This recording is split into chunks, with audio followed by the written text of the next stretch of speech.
Sumpah Pemuda. Kami, putra dan putri Indonesia, mengaku bertumpah darah yang satu, tanah air Indonesia. Kami, putra dan putri Indonesia, mengaku berbangsa yang satu, bangsa Indonesia. Kami, putra dan putri Indonesia, menjunjung bahasa persatuan, bahasa Indonesia. Assalamualaikum warahmatullahi wabarakatuh. Sebelumnya, perkenalkan, nama saya Diki Hikam Azudi. Di sini saya akan menjelaskan 3 pokok bahasan, yaitu yang pertama adalah sejarah perumusan Sumpah Pemuda, yang kedua ada fungsi bahasa, dan yang ketiga ada fungsi Sumpah Pemuda. Yang pertama akan kita bahas adalah sejarah berdirinya Sumpah Pemuda. Hari Sumpah Pemuda diperingati pada tanggal 28 Oktober 1928 yang merupakan hari bersejarah bagi bangsa Indonesia. Menurut catatan sejarah, naskah Sumpah Pemuda diucapkan oleh para pemuda Indonesia saat Kongres Pemuda yang kedua pada tanggal 28 Oktober 1928. Sejarah Sumpah Pemuda. Sebelum resmi diterbitkan, naskah Sumpah Pemuda ini memiliki catatan sejarah yang cukup panjang dalam proses perumusannya. Berdirinya Sumpah Pemuda dilatar belakangi oleh kondisi Republik Indonesia yang saat itu masih dalam masa penjajahan Belanda.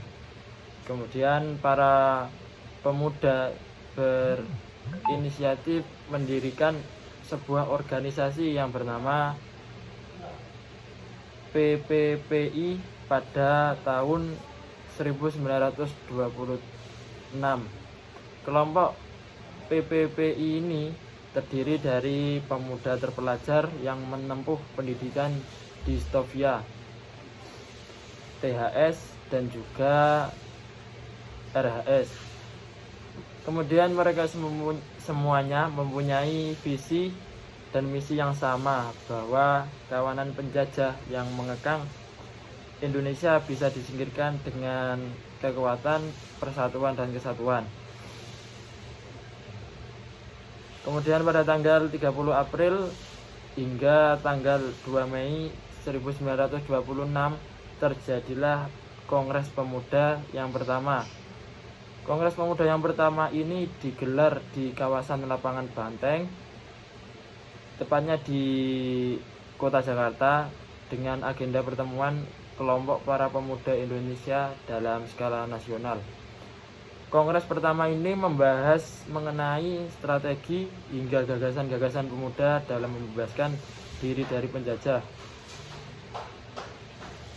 Kemudian para pemuda juga turut mempertimbangkan banyak hal seperti peran perempuan dalam kemerdekaan, agama, hingga bahasa persatuan, yaitu bahasa Indonesia. Kemudian pada tanggal 27 Oktober 1928 terjadilah Kongres Pemuda yang kedua. Dan pertemuan kali ini diselenggarakan di 3 tempat dengan konsentrasi pembahasan yang berbeda-beda.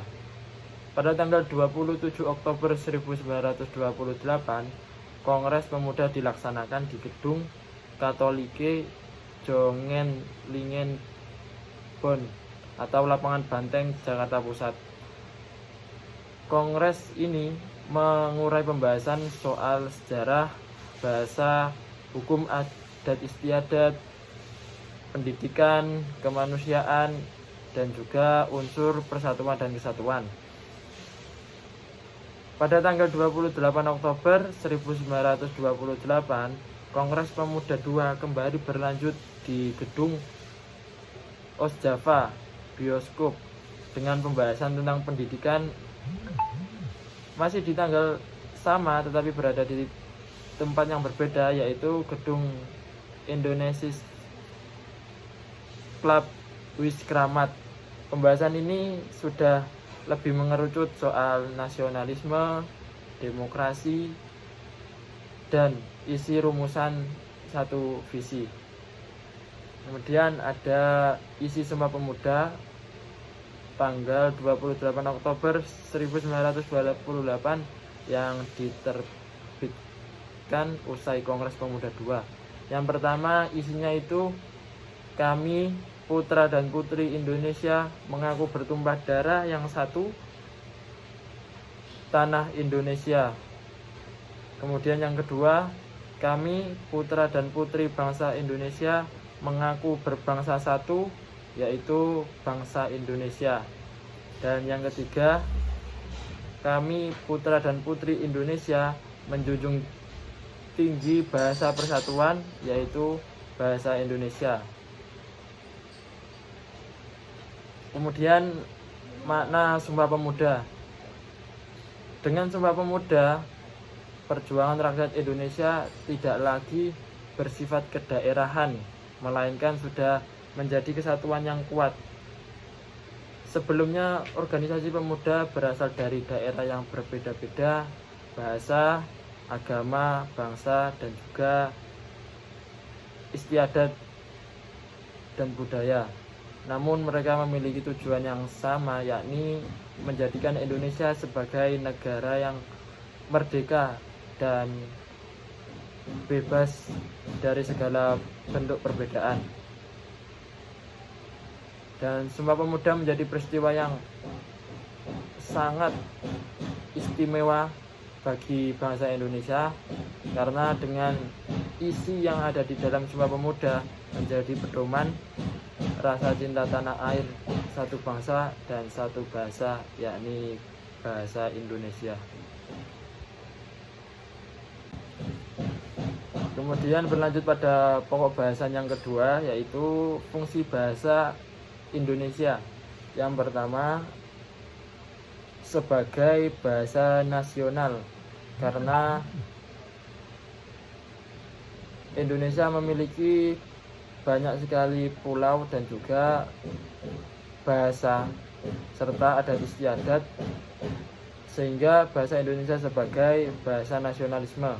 Kemudian yang kedua, sebagai alat komunikasi.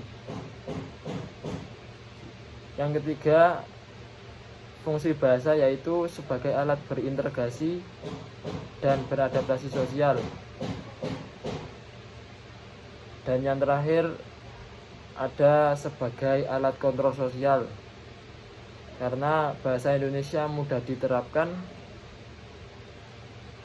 bagi seluruh masyarakat yang ada di Indonesia. Kemudian berlanjut pada pokok bahasan yang ketiga, yaitu fungsi Sumpah Pemuda. Nah, salah satunya adalah Sumpah Pemuda menjadi suatu momentum untuk terus membangkitkan semangat nasionalisme dan semangat mencintai tanah air. Juga Sumpah Pemuda dapat dijadikan sebagai penyemangat untuk memberikan kemanfaatan bagi bangsa Indonesia. Mungkin itu saja yang dapat kami sampaikan. Kurang dan lebihnya saya mohon maaf. Wassalamualaikum warahmatullahi wabarakatuh.